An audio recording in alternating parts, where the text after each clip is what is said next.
Ladies and gentlemen, welcome back to the PCS. My name is Asterix, and it has been a fresh week since you've seen my face here on this broadcast and since you've seen me and Clement smash it out. Of course, Clement Chu alongside me is always a pleasure here in the PCS, sponsored by CDBC Bank. Before the match starts, remember, we've got to thank organisers like Riot Games, Carry Live Co., and Garena for the PCS League operation and full. Clement, I ain't forgetting that today. I ain't walking away from getting that out at the start of each show segment. And it is good to be back with you because I feel like a lot's changed since you and I opened the PCS only a week ago.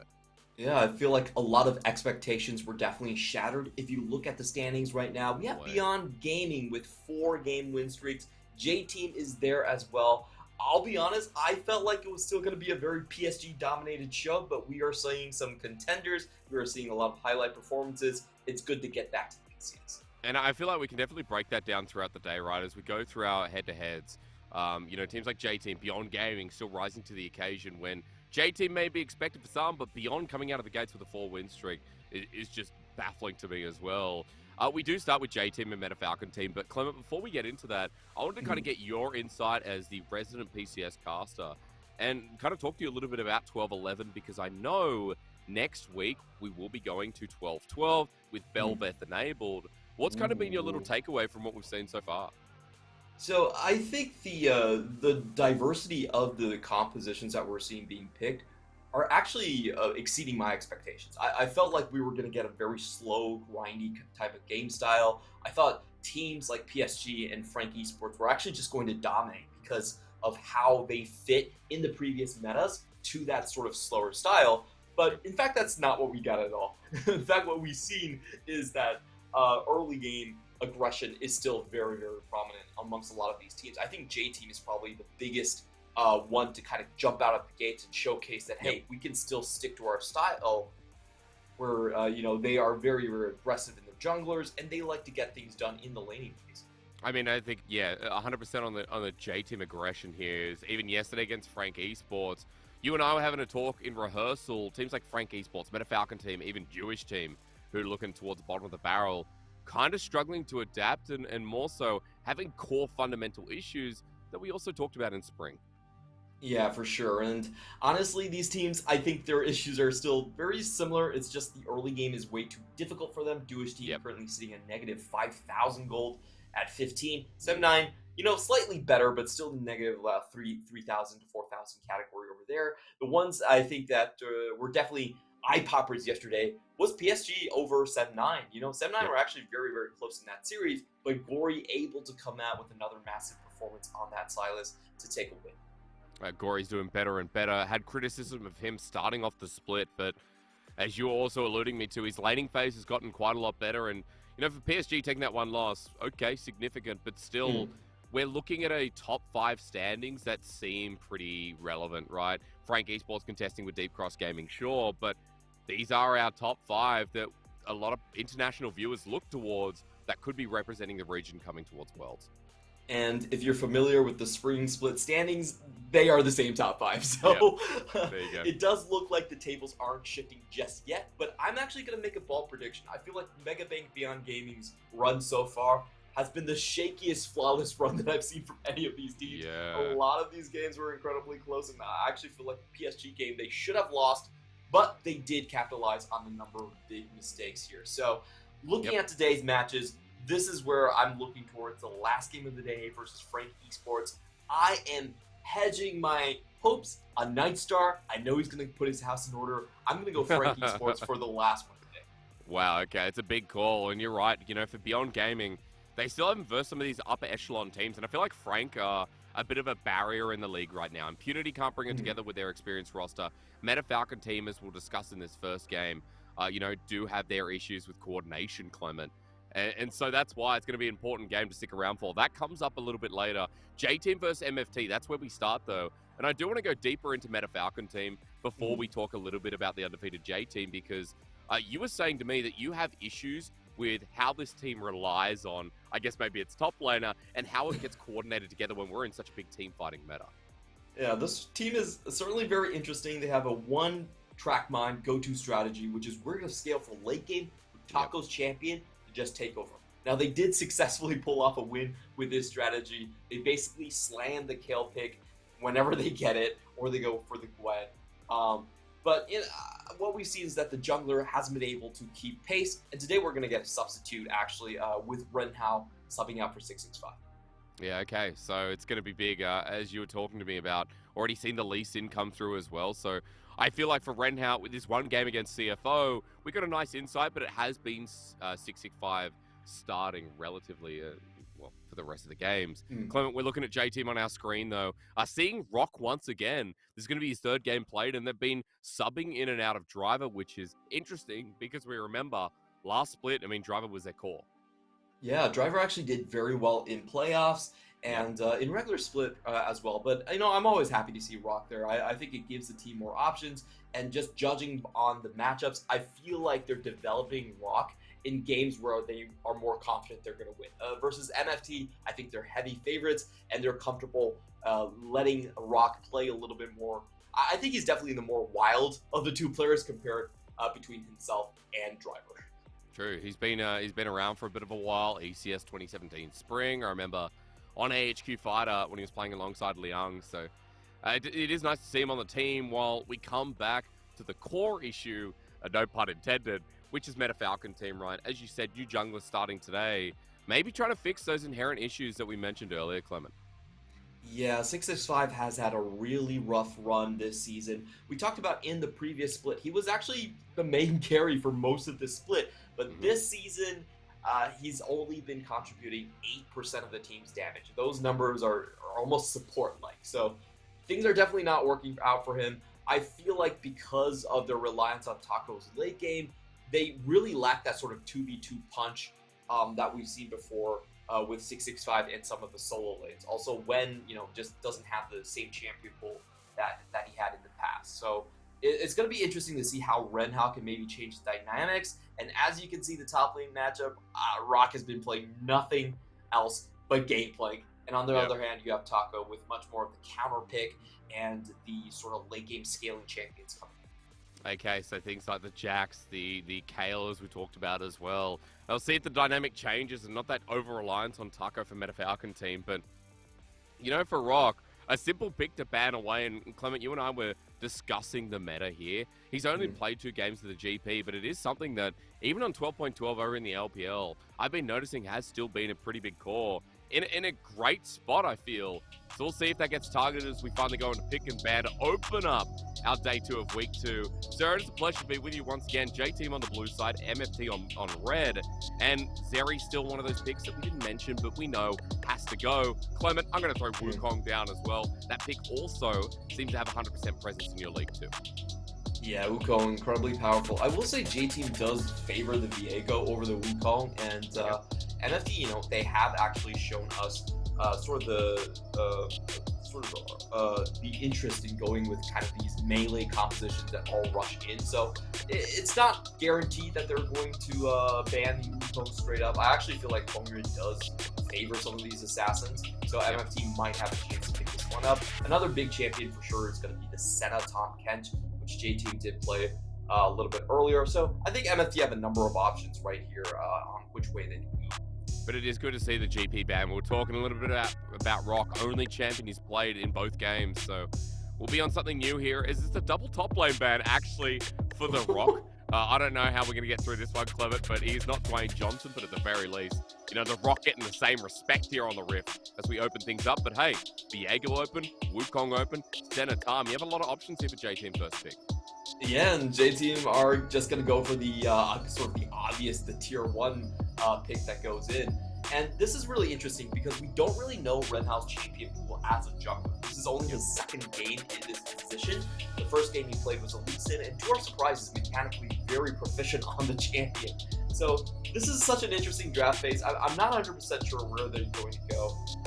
The topside bans is really weird to me because MFT, their strategy in at least week 1 has been to just last pick for Taco, and usually if you're going to do that, you don't really mind some of these champions. So we'll see what happens, but I definitely sense that there may be a shift that we could see coming. Maybe MFT might be trying out something with their father.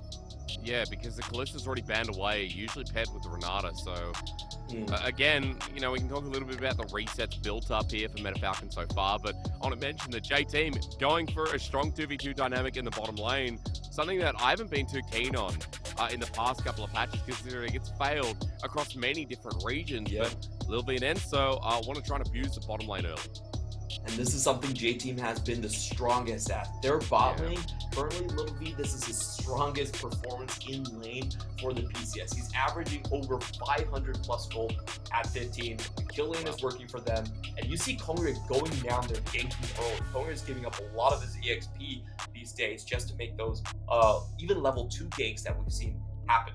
For MFT, this is incredibly safe, but also a very weak lane pre-6.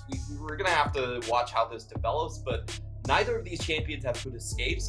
And if I'm MFT, you have to have some great roaming mid lane champions, or this is going to look very scary for the bot lane. Which is why I like the J-Team on that same track mindset, Clement. Gallia already banned away. We know things like Talia add the AP damage that J-Team, that MetaFalcon team maybe sorely need. Ari's also a ban they're willing to take away, so maybe something like the Lissandra that has also been known to be really good with early mobility.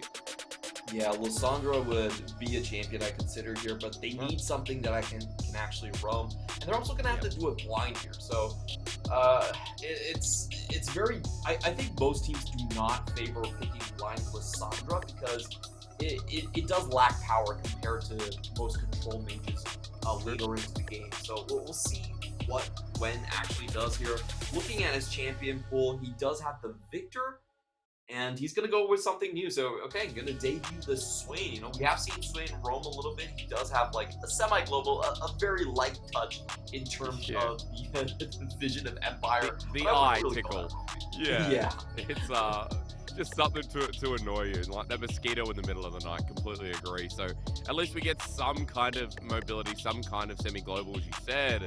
But now for J-Team, when bottom lane looks so strong, look at the setup engage, Clement. Look at what they want to do now. Before we go through the hover, I just want to say, Knight played this mid for the first time in the LPL in like 10-something years. Are we going to get a brand mid? No, we're not. Opposite of fire seems to be ice. I actually would have liked the brand here. I feel like it's a very interesting champion in the matchup. There's not a lot of mobility on the side of Swain for him to get away, but they're going to go with something much more comfortable. We have seen how kind of J-Team plays these compositions. They are currently one of our most bottom lane focused teams. We've seen very proactive teleports later into the game just to play around Little V. He's been doing absolutely great here. Now on the other side for MFT, they do go with the kind of the old scaling game plan. There we go. All the eggs into the taco basket. But I have to say, I really don't like how weak their bottom side is. None of these matchups are favorable if you look at the bottom side of the map. I feel like the kill threat is so high from Little V and Enzo pre-6. And we have seen Kongre just be willing to jump across the Dragon Pit and start ganking very early on. And we're in 12-11, right? His clear is still one of the highest right now. Wukong in the jungle, feeling so good. And I want to add a little bit of layer to this as well, Clement, where you said Kongyue is willing to sacrifice so much to get to the bottom lane. Yep. The fact that you have a Wukong that has a really high damage output in the first 3 levels as well, with a Lucian Nami, who you on broadcast constantly tell me about hitting that level 3 spike, I would be scared right now for MetaFalcon team's bottom lane when we know that J-Team's playstyle, their plan that they've brought in pretty much every game is once again set up to succeed. I think the X factor has to be Ren Hao in this game here. We haven't seen a lot from him in the jungle, and this would be a great chance to prove that he can actually coordinate his lanes to stay safe and know where on the map to play. You definitely don't want to play into the 3v3 from J-Team's side, so we'll take close attention to what his jungle pathing is like, and can he set up his lanes to play defensive on the bot side and try to go aggressive maybe on the top side. As a 4-1 composition, the most important thing has always been the same, is that you have to get your top side ahead. If Taco isn't ahead, your game plan doesn't work. I love how we changed junglers but go with the same plan for MetaFalcon team. Need some wins desperately on the board. This team that showed a lot of promise in spring is kind of falling a little bit short at the start of the split, right? one win, and the only win was up against Dewish team, who, let's be honest, look worse than Meta Falcon team at this point with how they've come into the league. But they're versing these big titans of the PCS. Meta Falcon team have to show us something here, and bringing in a new jungler, I should say, the lesser seen jungler might be the way to do it. Welcome back to the Rift to start off week 2, day 2, and Mr. Chu, I want to ask you a little bit closer about these comps, because you've told me that the early game is going to be focused on the bot side, but holistically, starting with J-Team, I mean, there's good team fighting elements there. There's a lot of great spacing that I feel like they can play with as well. Yeah, I feel like this composition from J-Team is specifically crafted to counter a turtle strategy from MFT. They have tons of hard engage in their front line. If you are trying to defend your tower as a 4-man and JT show up as 5, you're gonna get bursted down. It doesn't matter about the extra durability or the extra tower damage. They can just straight walk into your tower and kill you as a 5-stack. So I don't think MFT are gonna get a lot of chances to actually turtle. I feel like MFT are gonna have to fight fire with fire in some of these lanes. I don't think the standard 4-1 posture is gonna work. Because what lane's the most successful one to set up here, Clement? Like, are we talking about countering bot? Does Renhao have to constantly be down there? Or do you have another track mind to be like, all right, well, if we want Taco to lead the late game, we have to put our eggs in the top lane basket from minute 1? I think there's some possibility for topside 3v3 to work out. This is very interesting from Taco, actually, walking very far into the jungle. Doing the shy with Gwen. He must have seen the VOD recently. I think it was in spring. He just walked in as a Gwen and was a complete nuisance. But to be fair, that was when Gwen was still a little bit too big for her boots. Doesn't work out this time, which is also nice to see. But yeah, Clement, top side 3v3. Okay, that's an interesting thought, at least on the surface level. I feel like J-Team, in a topside 3v3, when you hit level 6, J-Team is actually going to lack some damage to burst through the swing. If they don't target correctly, the swing can survive the entire fight, and he is running with the spell book. So, he could bring something like an exhaust, an extra heal, to keep himself even more topped off through that. So, I feel like MFT have to use that window, and meanwhile, in the bot side, really no surprises here. This is just one of the strongest duos that you could possibly get here, and, I think we did start the game off with I think it was a leash, I'm not 100% sure. But anyway, MFT, they do see the lane control early. Yeah, the CS lead showing up, and even in the jungle already, Kongyue starts clearing away Raptors. Should have himself at equal part alongside Renhao. I'm even looking at mid. The trading from Uniboy has been quite successful. The Never Move doesn't connect there as well. Wern right back against the turret. The charm goes up in the form of an emote. And the push is just beginning in more than one lane. Like, nice to see when Taco is the only one being successful, as you would expect in Gwen versus a tank matchup. Not a lot of pressure right here. He knows the jungle is pathing away from him, so he's pretty comfortable pushing up in this position as well. And, just for an extra something to note here, Rock is running with an Ignite, so you have to pay attention. Sometimes those trades might not go the way you expect. Sejuani is a bit of a surprise in the damage department.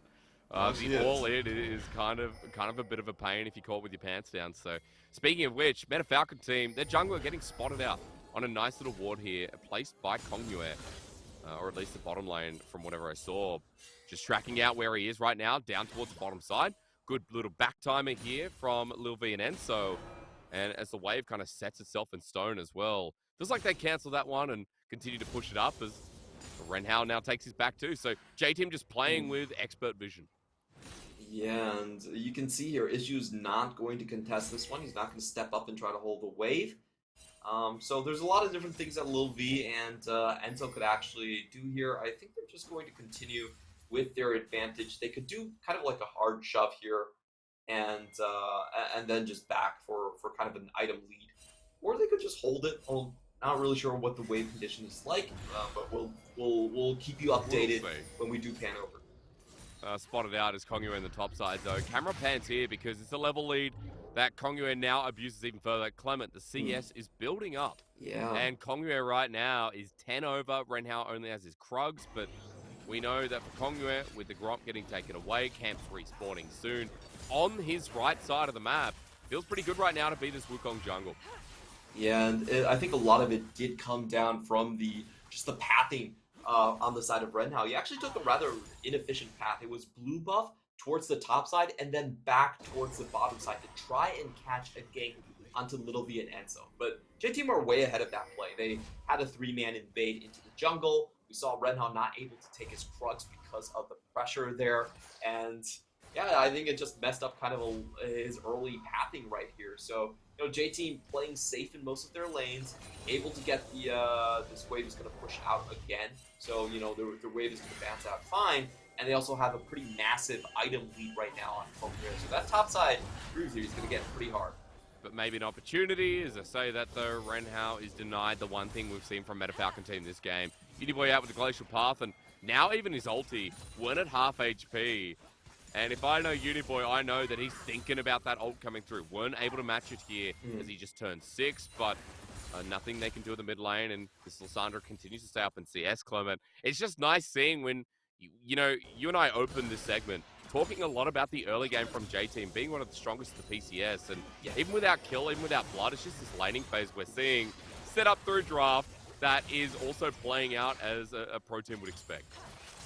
We also have Enzo with the Electrocute just to throw in a little bit of damage right here. Yeah. And we have to be looking at the mid-jungle duo here. They could be roaming down here. They should hit level 6 before there is a response, before we have the Feather Storm from Whale. So you see MFT, they are forced to guard this bottom lane as much as possible, and it could get very hairy here. As Renhao comes in, Dragon's still being done by Kongyue, but J-Team are bringing Lil V and Enzo closer towards him. As even through mid, Uniboy will just give a helping hand. So first Dragon's going to go down.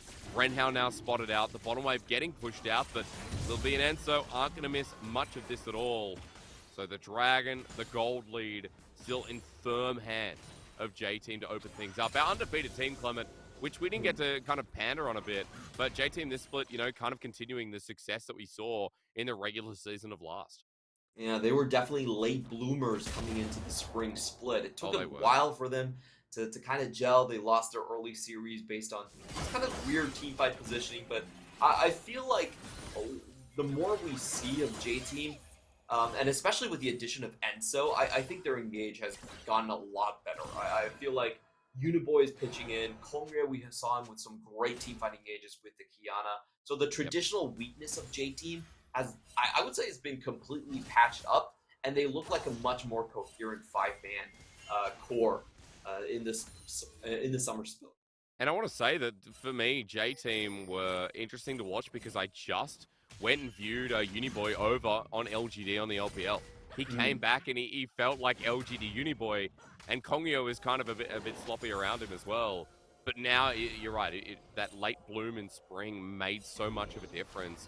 Finishing second in the regular season as well, to surprise the people that watched from the very beginning. It is nice to see them continuing that form towards the end of the split. Now, as we were talking away, Herald spawn, a little ward from MFT spots out Kongyue on the blue side of the map, but MFT have committed out their bottom laner an issue. That's exposed bot even further as the level 4 Renata now wants to help secure the Herald. Now, we'll say that as on the side for MFT, this is actually a pretty good move for them. I think their best winning strategy is definitely to find a fight on the top side, where Swain is going to be massive. As expected, he does have to heal here in the team fight, so very powerful spike. And J-Team are just deciding to, we're not going to contest this. This is pretty much MFT's only win condition. So we're just going to force gold more onto Lil V. He's already got that serrated nerf, so there's a lot of damage being dealt right here against Whale. Low armor target early on. So I think J-Team, both sides, honestly, have played this very well.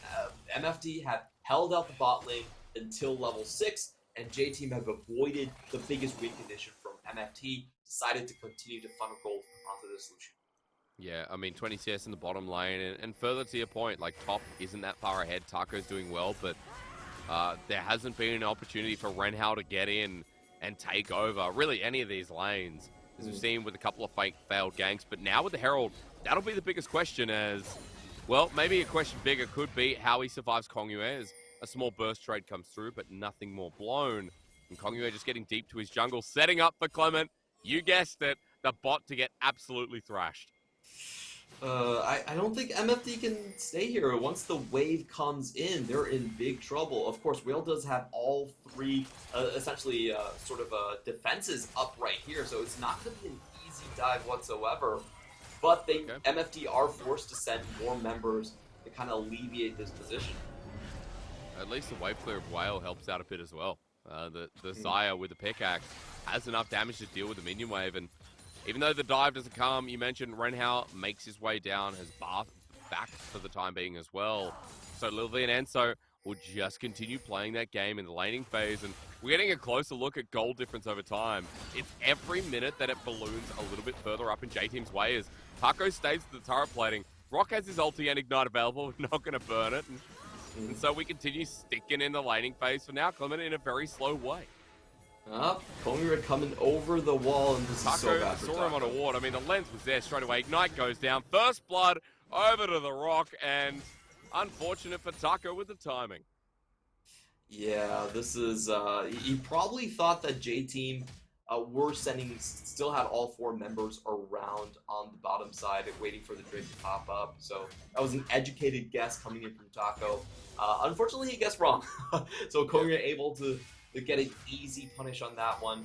And now I think this is the typical conundrum that we've seen MFT kind of walk themselves into in most of their games is, okay, we want to play for late game, we want to scale up, but there comes a point in time where you have to go forward and force yourself into a third Drake fight. And this is typically where MFT has had the most trouble, going into a fight where you're down gold and where you're trying to prevent a Drake stack. So we have to play close attention to see how they kind of maneuver around that point. This has been the hardest point for MFT to do.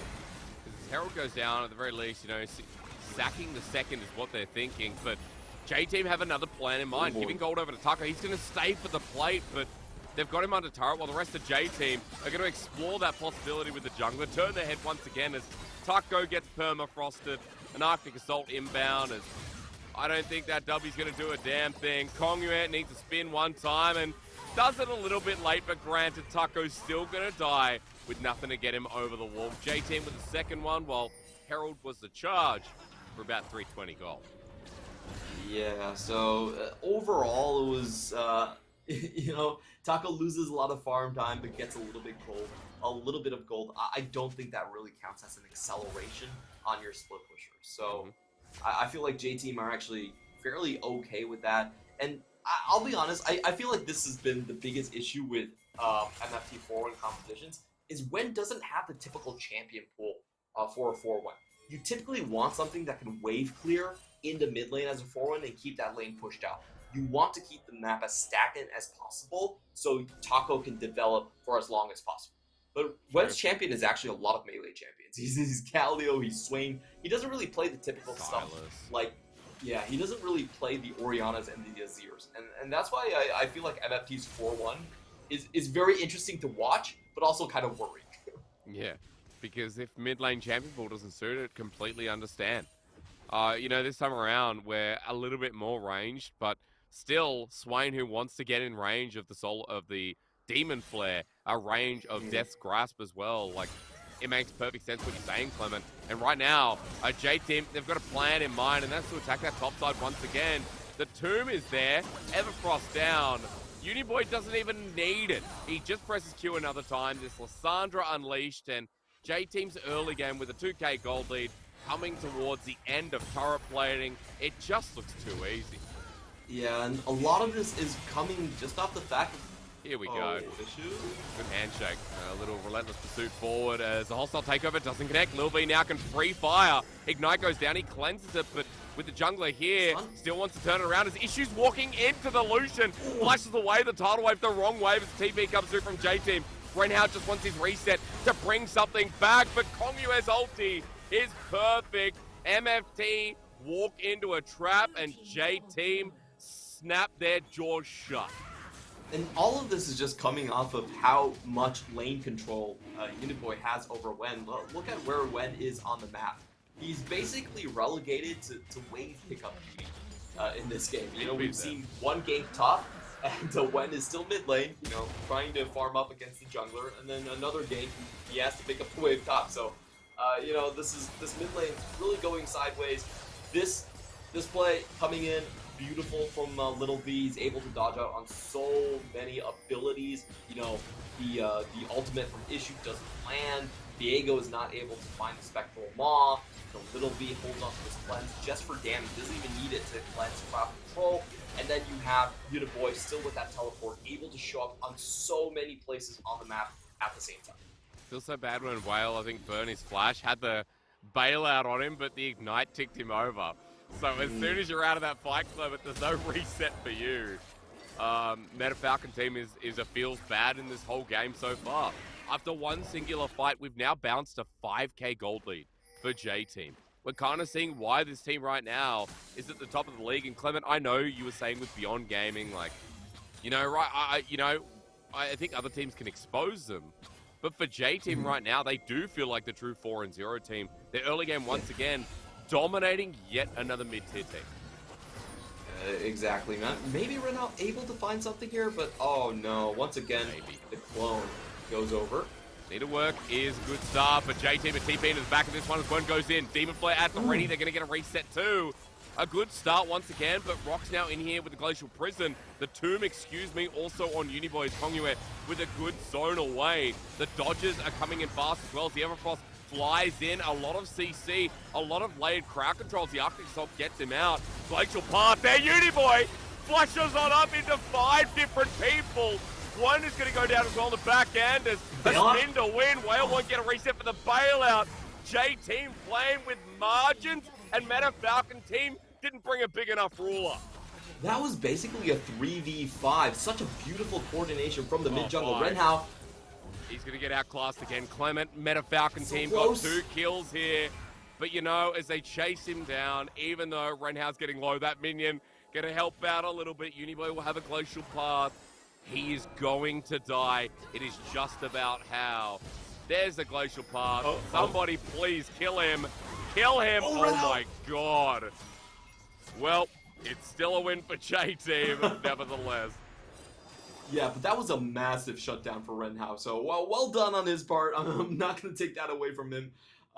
Going back to the fight, that was such a beautiful use of the ramp right there. Kongyue and Uniboy going in together, and they knew that Whale and Issue had nothing left in the tank. They just previously fought them in the bot side, so there's no summoners here on the back line. We're going to start from the very, very beginning of this fight, and, the easy synopsis is Enzo actually just gets caught out. He gets deleted. Little V is almost forced out of this fight, so it starts off looking like a 5v3. The J Team are able to turn it around just with the use of the ramp. And yeah, I felt like this replay started a bit way too early, and I think it definitely did. We're gonna have to cut the we're going to another one. It's in the same spot as well, but this time J Team are the ones to bring it out. The Prison on the backside kills Whale. The path to take them further forward, and Renhao will not be given an issue of life, as speaking of which he dies too. Meta Falcon team down to 1 member yet again, and J Team are rocking it in this first game of the night. Oh, didn't pay the closest attention to the setup, but it looked like Gwen wasn't in position at the start of that fight, and J Team able to just run through the backline once again. An important thing to note once more that Whale and Issue still didn't have their summoners back up from the previous fight that happened. So once the access was found there by Uniboy and Kongyue, they were once again able to just kind of destroy MFT. I really want to see the setup of that fight once more. Here we go into the replay loop. Again, I feel like this is a little bit early, but we'll see where this starts. Swain isn't in position right now when just coming out of base. MFT are the ones that still decide to go in here despite Wen not really being there, and Uniboy able to cut off the front to get the early pick on Taco. Doesn't look like MFT were actually coordinated very well. Taco was basically left out to dry, so their solo lanes were just not on the same page. Didn't we talk about this at the start of the night? Didn't we talk about this in rehearsal with Meta Falcon team? Like, yeah, this team wants to get to late game scaling. Like, they rely on Taco a lot, and as we see another fight here, coordination seems to be an issue yet again as Rock gets the ulti, but look how tanky he is. The needlework flies through only to half HP as at least this time Meta Falcon team find a good pick on the side, but one has to deal with Lil V. Renhao getting a reset is great, but the handshake not connecting, with Lil V darting around the fight. Hostile takeover dodge as well. Lil V, man, looking like a big one in this game. Oh, we gotta call him Big V, man. Little V doesn't do him justice anymore. Right. So many skills dodged away again. A little bit unfortunate, as we saw Wen go in. They traded Wen for only a support there. A Little V just does way too much damage at this point. There was no stasis on the side of Wen. And Taco's life has just gotta be miserable at this point. From the 4-1 hope, from the 31% damage of MFT, just being chased across the map. What do you expect? J-Team obviously doing their homework when we know that Meta Falcon team put a lot of hopes in the Gwen for this game. Well, when they started bullying him, when it started being a good response from J-Team, it felt all over. And let's be real, Clement, the laning phase itself netted a 1k gold lead for J-Team, but play after play, hand diff comes into equation, Drake diff comes into equation, setup diff. Definitely a massive difference here. J-Team staring down the barrel of a 5-0 start. Looking like one of the best teams, is easy to say, as Renhao getting chased down again. A good setup as Kong Yue is going to show him how to spin to win. Cyclone forced the flush, but now the Taco's here. He wants to turn it, but the problem is, no one from Meta Falcon team are here. And Unso with the heal up, the flush away by Kong Yue. It could be a bait into the chokers. Brock still has the Glacial Prison, and with the tomb on top of that from Uniboy, someone's got to die. He has to flash out as J-Team show us. They can be a bit messy around the edges, but Meta Falcon team getting out with their lives might be the best use they've had all game. Yeah, I feel like that team fight just showcased how difficult it is for MFT to get a fight going. Yeah. I really feel like Wen needed like at least an earlier stopwatch somewhere, because there is no front line on this MFT team. Whoever goes in first basically has to base plant, and they can die super easily to the crowd crowd control chain from J-Team. So, you know, this is a kind of a typical for 4-1 comps. MFT, they're built to play defensively. Oh, no. Bye. Oh, yeah, not much to see here. So, that's the issue, Clement. Yeah, that's the issue. I stand by that. No one can face check. No one can face check on this. No one can face check, especially not the Renata. There goes your hope of warding in this game, and Meta Falcon team now without a fifth member. Teleport comes through, they want to contest Baron, but they're already so far behind, about 10k, with the Baron about to go down, even with Taco's needlework. Now it's going to be even further. He walks into certain death. The prison seals him. It's a life sentence. For Meta Falcon team, get ready for your fourth loss, because J-Team have had their number all game long. Oh boy, this is looking like one of our fastest games so far. I believe the fastest one was 23 minutes. And this really isn't supposed to happen in the durability patch whatsoever. Yep. J-Team, they found ways to make it work. I love this composition coming in from them. They know MFT's strategy has been very turtle-ish in the last 2 weeks, so they just went with a hard engage comp and full punish what MFT have kind of just shown in the past couple of games. Clement, I got a stat for you. It's 23-47, and it was by J-Team beating Dewish Team. So the funny thing is, J-Team are not going to be able to beat their own record in this game, but they're getting so close to it. It has just been so one-sided. This fair as Lil V has to cleanse. These small wins for Meta Falcon team look good on paper, but as soon as we see these turrets fall down once again, the trade-off is always worse as we start approaching 15,000 the lead. And inhibitors now threatened as well, as Meta Falcon team managed to defend, but it's because J-Team are backing off yet again and aren't trying to force the issue too hard. I feel like they have so many ways to play it. You have a double stack of super minions. Actually, one super minion coming in on the bottom side. Uniboy not even going to try to hold on to his minion wave, just going to straight teleport right here. And J-Team, once again, you know, they can pick off any target right here. I feel like the only target that could be a misfire is trying to go for whale, but everyone else is very easy. Look at the CCs. Oh my god! Well, they didn't get a chance to react. Mid-air, I think Whale started to die as the Wombo flies through. Renhao with a kill reset, but this Diego trying his hardest to get Lil V. At least there's an option there as one even denying Uniboy getting low, dodging away from the hand of death, but the Rock stands strong. And J-Team, despite going balls to the wall, guns for glory, decide it's time to end this game against Meta Falcon team. Another 24-minute game. Incredible performance from J-Team. They now stand atop of the league at 5-0. I don't get how Kongyue gets these engages over and over again. This is absolutely insane. He goes in, everyone knows he's going in, and he still gets the 3-man knock-up underneath the tower anyway. Yeah. That pretty much ends the game instantly with all 3 carries in the air. I mean, it was Kongyue's game to lose at that point. A lot of the plays came off the back of him, but I feel like as well, we could go through the whole list and start complimenting. The 2v2 went well for J-Team. I think Uniboy had an exceptional game on this Lysandra Clement. The laning phase was rough for one, and it was lane diff throughout. The only lane that went decently enough was Taco's, but as soon as J-Team got past the first Herald and started moving across the map, even Taco didn't get to play the Gwen game, was 0-5 at 16 minutes in for a good reason. Yeah, the 4-1 definitely felt flat on its face, and I think the biggest issue here is definitely the mid lane pick. It wasn't able to actually hold the lane or even shut the wave out. That's the biggest problem, I think. If you're playing a 4-1 composition and you think at the standard 4-1, you think of TPA and you think of Toys, Orianna, Karthus, basically all champion lineups that can constantly shut the wave out and make the map as stagnant as possible. That isn't the case with Swain, and I'm just a little bit surprised that they banned Ahri. The two champions that you can reliably shove wave are going to be Victor, Azir, and Ahri. I think you have to keep those 3 options alive if you're going to try and play a 4-1 composition, especially when you've already showed your hand with such a weak bottom lane. So,